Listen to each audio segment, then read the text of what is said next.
Oke Om, selamat pagi Om. Ini saya lagi bongkar CPT si address saya. Kemana habis saya bawa ke Citorek.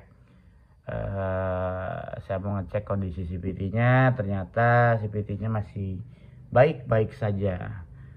Motor saya ini standar Om, CPT-nya standar. Bahkan kampasnya juga ori. Hanya ini mangkoknya dibolong-bolongin supaya nggak gosong ya, jadi dia lebih dingin kan. Ini terbukti ya, nanjak Citorek dia nggak ada bekas gosong. Kemarin saya ke Citorek Om. Nah, saya cuman sedikit mau berbagi tips aja Om. Ini motor address ini biasanya kebanyakan kenanya di sini Om nih, di drat krek as. Nah ini kita sebagai preventifnya sebaiknya bongkar pasang krek as address itu atau CPT itu ketika kondisi mesinnya sudah dingin Om, sudah dingin. Jadi kenapa saya bilang harus dingin dulu? Kalau saya sih buka aja pagi ya, pagi-pagi ya, semalaman dingin tuh. Supaya besi itu kan kalau kena panas itu akan apa ya? Mengempuk lah dia, mengempuk, jadi nggak terlalu keras gitu. Kalau kita bongkar pasang dengan apalagi dengan impact Om ya, yang tekanannya juga kita nggak tahu berapa, itu bisa bikin lonyak dia punya drat nih. Dratnya bisa rusak kalau kita bongkar pasang kondisi panas. Oke. Nah, sekarang saya mau memberikan tips gimana sih kita biar ngecek nih drat krek asnya masih bagus apa enggak. Gampang. Ini adalah mur yang tadinya ada di sini Om. Saya bilang mur depan. Dan ini adalah mur yang di belakang nih, di sini. Ini namanya mur belakang. Ini sama saja sebenarnya, sama-sama mur 17. Dratnya pun pitchnya sama. Oke, yang depan dulu kita lihat Om. Nah ini ada bekas ya Om ya, bekas nempel. Jadi ini bekas nempel ke sini Om. Nih, tuh, bekas nempel begini. Ini ada bekasnya. Nah yang ini kan nggak ada ya. Berarti ini ada di sisi dalam nih Om, seperti ini. Nah kalau di sisi dalam, kalau pengen ngecek ini bagus apa nggak, gampang. Ketika sudah tercopot semua nih, diputar ya pakai tangan ya Om, diputar pakai tangan ke dalam. Nah tuh ya, sampai dratnya habis. Ini terputarnya bagus, nggak terlalu kendor, nggak terlalu keras. Oke, ini tadi yang sisi dalam seperti ini. Ini saya putar Om, saya balik Om. Saya balik seperti ini, straight. Nah, ini kita putar juga Om. Kita putar juga, kalau masuknya bagus nih tuh sampai ujung ya. Tuh, masuknya bagus sampai ujung. Dan dia ini nggak boleh terlalu enteng juga Om ya. Kalau terlalu enteng berarti dia punya ulirnya udah mengecil, nggak boleh terlalu enteng. Jadi ini masuknya normal aja, normal seperti mur-mur dan baut pada umumnya. Dan ini bisa bolak-balik. Kalau udah bisa bolak-balik seperti ini saya pastikan dratnya sehat Om. Kalau dratnya sehat, saran saya ya dijaga. Nah tuh ya, dratnya sehat, ini dratnya sehat. Ini berarti saya baru bilang 80% sehat. Gimana biar 100% sehat? Gampang. Ini Om yang tadi mur belakang. Ini mur belakang ya nih. Ini bagian luar. Oh ini bagian dalam nih. Ini kelihatan tuh bekasnya. Ini kita masukin Om bagian dalam nih. Kita masukin. Kita putar juga sampai ujung ya tuh. Bagus.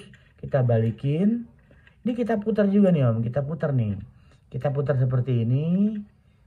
Ya seperti ini. Kita putar lagi ke dratnya, dan ini bagus tuh sampai ujungnya tuh ya. Tuh.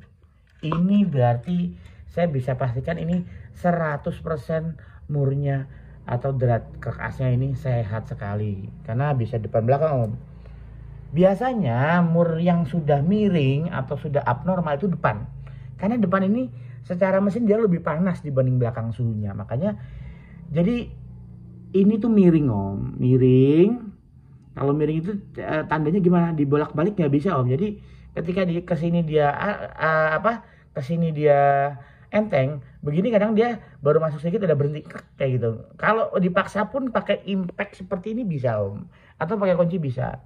Nah itu kadang-kadang kalau yang nggak paham dipaksa, akhirnya yang kalah ininya Om. Nah kalau ininya udah kalah ya mau nggak mau ganti krek as, esi atau separuh. Nah untuk menghindari seperti itu, jadi ya sering-sering aja dicek gitu Om ya, sering-sering dicek seperti itu. Karena kalau ketika putaran tinggi dia sedang berjalan dia kendor, ini akan kendor nih Om. Dan ini gigi tengah ini akan menjadi pisau. Pisau buat gigi suri ini. Kalau ini sudah habis, ya udah nggak bisa kepake karena ntar ini jadi nggak gigit gitu loh Om. Jadi Ketika dia muter terus ya. Paling kalau emergency preventifnya begini om, begini, terus dikasih ini dilas nih, dilas. Tapi ngelasnya harus center, jadi harus dimasukin ke kerkas dulu. Ketika center dia dilas puter. Tapi itu hanya preventif om, preventif. Kalau buat jangka panjang saya nggak tahu efeknya apa. Ya mungkin kalau buat orang yang paham sih nggak apa-apa ya, takutnya orang itu nggak paham gitu loh. Jadi itulah cara mengecek kesehatan drat kerkas address ini gitu. Jadi ini motornya sebenarnya nggak ada masalah sih om, cuman emang karena banyak yang belum memahami karakternya, jadi ya kadang suka problem gitu. Penyebabnya apa sih drat itu miring? Satu, overtorque. Jadi overtorque itu diberikan tekanan ketika pengencangan terlalu kuat.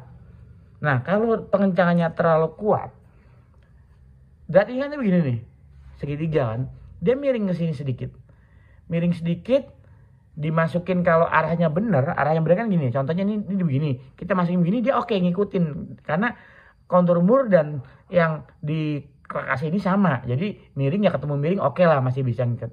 Tapi problemnya ketika dibalik. Kalau dia sudah miring ke arah sini, dikasih mur yang miringnya ke sini, itu nanti akan kebelah om. Kebelah ini apa? Dratnya gundul. Kalau dratnya udah gundul atau dratnya ngiket tapi kan kena panas mesin dan kena tekanan ketika kita berputar, akhirnya dia kendor. Ketika dia kendor ya ini sebagai gigi, ini sebagai pisau, akhirnya dia ngikut habis. Itu penyebab satu. Penyebab kedua, tutup rumah roller. Nah ini yang kadang-kadang suka orang kurang aware om ya. Ini kalau sudah legok kemakan, ini masih utuh, ini masih rata. Kalau sudah legok kemakan sana saya ganti. Ini harganya murah, ganti aja om. Karena kalau ini sudah legok kemakan dia ngegot, otomatis kan dia akan nusuk ke dalam. Akhirnya ini walaupun sudah mentok, dia akan ngendor om. Karena kan akan lebih memanjang karena dia nusuk ke dalam nih. Jadi ininya nusuk ke dalam, plek. Kalau sudah nusuk ke dalam ya otomatis kan dia di sini jadi nggak gigit ya. Ini akhirnya muter, ini habis lagi. Gitu om ya. Jadi saran saya buat address supaya awet drat kerkasnya, bongkar pasang ketika dingin om. Kalau masih panas jangan dihajar aja. Biar dulu tungguin agak dingin dulu. Jadi gimana biar cepet dingin nih? Kalau di bengkel disemprot ini aja om. Ini cairan carbo cleaner ini dingin om. Ini disemprot begini nih. Ketika panas ini akan lebih cepat dingin. Tapi ya jangan sering-sering juga. Karena metal kalau kondisi panas kita beli pendinginan ekstrim dia akan bereaksi. Kita nggak tahu reaksinya seperti apa. Gitu. Cuman kita menghindari aja. Kalau sekali nggak apa-apa gitu. Oke. Gitu om ya, jadi ini sedikit tips dan saran dari saya untuk menjaga kesehatan drat kerkas address ini gitu om ya. Simple tapi ya butuh apa ya, butuh perhatian ekstra lah gitu loh. Ya kita ya problemnya kan bengkel tuh banyak yang nggak memahami motor address ini. Mungkin karena Suzuki ini kan ya unitnya juga nggak banyak gitu. Kalau kayak Honda Beat dia itu drat depannya tuh besar om, kalau nggak salah kunci 22 apa 19 apa 21 gitu. Gede dan dia dratnya lebih halus, makanya dia lebih kuat. Kalau Honda Beat, Vario dia kuat. Saya akuin buat klan Matic-nya Honda, drat kerkas depannya itu yang terkuat. Jadi karena dia besar, dia kuat. Kalau Yamaha, NMAX, Aerox dia banyak juga sih yang ngalamin seperti ini. Karena dia sama-sama 17 om ya. 17 juga. Nah tapi kalau Aerox yang baru dia murnya ada topinya dan lebih tebel. NMAX yang baru ya, NMAX yang baru dia murnya ada topinya dan lebih tebal tuh kayaknya lebih minim keluarnya, walaupun tetap aja sih karena kan dratnya ada 17 om ya. Jadi kalau mekaniknya atau yang nanganinya jorok dan asal-asalnya bisa juga gitu loh. Jadi memang lebih ke arah ke human error sih om. Lebih ke arah human error. Cuman kalau kita bisa menjaga, kita bisa merawat kan lumayan tuh. Bisa ibaratnya bisa memperpanjang umur lah gitu loh. Ini motor tahun 2015 tapi pembelian 2022. Ini motor stok lama, address tipe R. Tipe R ini kilometer baru 8.000 kurang sedikit.